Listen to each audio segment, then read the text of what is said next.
আসসালামু আলাইকুম। এই দেখেন আমাদের এলাকার ছেলে ইমাম হোসেন। দেখেন গাছটা মিনিমাম 100 হবে।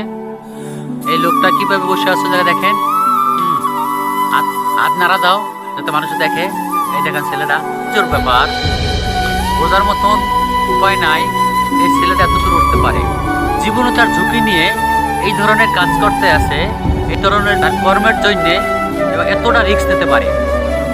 দেখেন নামের যে মানুষটি, তার সংসার, ছেলে মেয়ে, এক মুঠেও ভাতের জন্যে, একটা অন্যের জন্যে সে, এই ধরনের পুরুষেরা যদি ছেলে মেয়ে বড় করে খাওয়াইয়ে বড় করে যদি বৃদ্ধ হলে ছেলে এবং মেয়ে স্ত্রী যদি না বোঝে এই কষ্টটা তার কি থাকবে। দেখেন দেখেন গাছটার বয়স, গাছটা মিনিমাম 100 হাত বুঝতে হবে। এই দেখেন, এবং এবং তার যদি একটা সন্তান থাকে, দুইটা সন্তান থাকে, সে বৃদ্ধ হওয়ার পরে যদি এই জিনিসটা যদি না বোঝে যে আমাদের কিভাবে বড় করছে, বাপ নামের জিনিসটা, সে তো এক সময় এই স্মৃতিতে থাকে। ওই ছেলেটা এক সময় যে দেখে যে আমার বাবাটা কতটা কষ্ট করছে।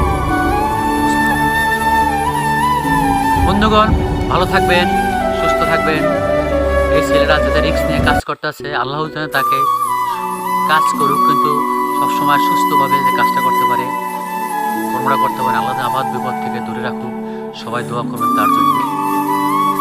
এর নাম ইমাম হোসেন।